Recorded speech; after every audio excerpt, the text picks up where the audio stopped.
Get ready to write more notes, for my Podisode Health Tips starts now. And this segment addresses microplastics, which I have addressed in past Podisodes on plastics in all things ingestible and inhalable.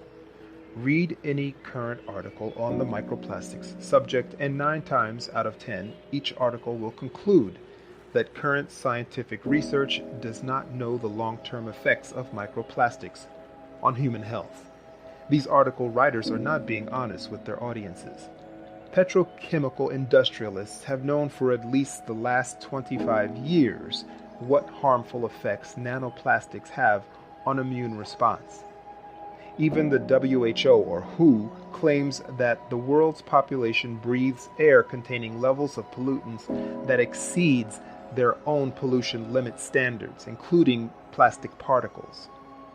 Microplastics are released during the life cycle of plastics, from production to circulation to consumer usage and disposal. Depending on the micron size of the plastic invader, microplastics are able to breach intestinal tissues, enter the bloodstream, and dysregulate the immune response of your vessel.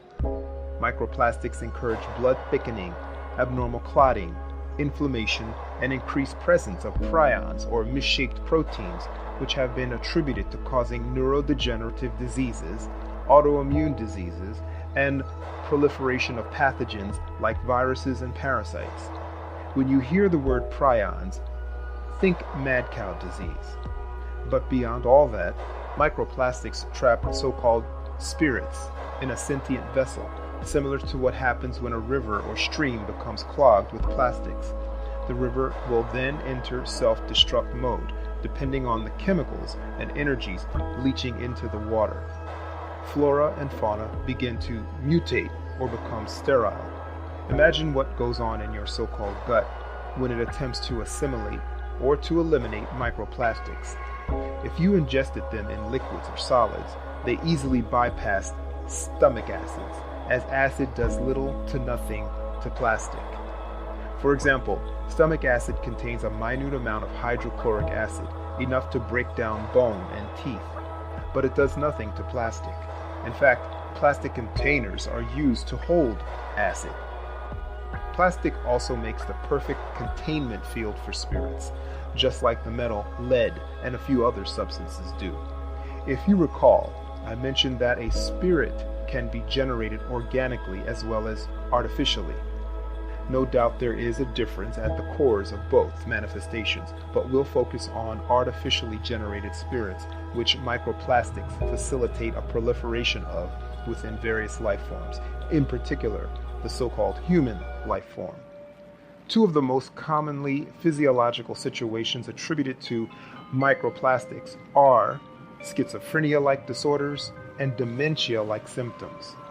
The response, of course, by the medical industrial complex to these types of mental or physical crises is to prescribe pharmaceuticals containing metals and metalloproteins, as well as opiates, which affect one's ethereal spatial orientation, or as I call it, reality tether. You have a physical spatial orientation, which is defined as our natural ability to maintain our bodily orientation and or posture in relation to the surrounding environment or physical space, at rest or during motion. Genetically speaking, humans are designed to maintain spatial orientation on the ground. End definition. I surmise that to match our physical spatial orientation, there is a psychospiritual or ethereal orientation. I call this, as I said, a reality tether. This idea is not new. Some schools of thought call this a silver cord or the antakarana.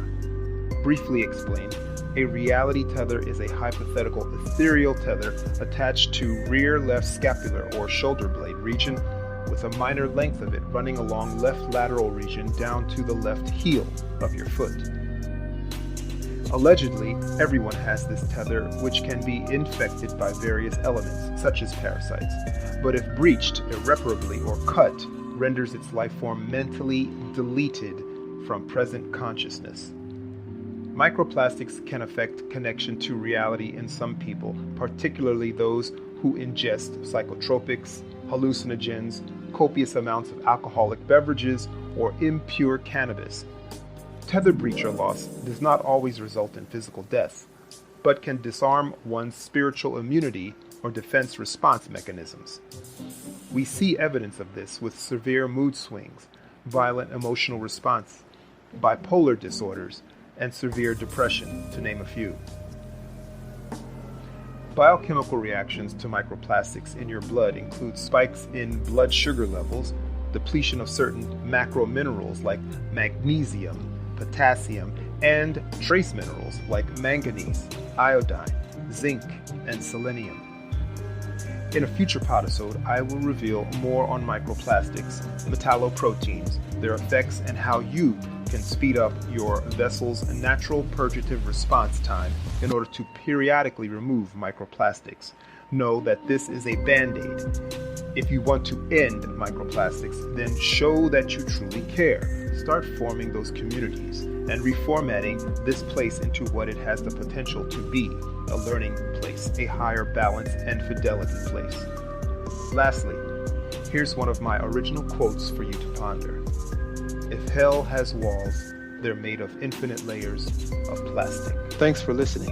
You've heard the first minutes of this podisode. Now go to pharaohshouse.com and sign up to become a monthly subscriber and hear the podisode in its full entirety. Or go to my Patreon link that you see in the description and become a Patreon supporter of Pharaoh's House and have access before everyone else does for the first 30 days after I've recorded it. Otherwise, please go to pharaohshouse.com and sign up to become a monthly subscriber and hear 30 minutes of this podisode. Thanks.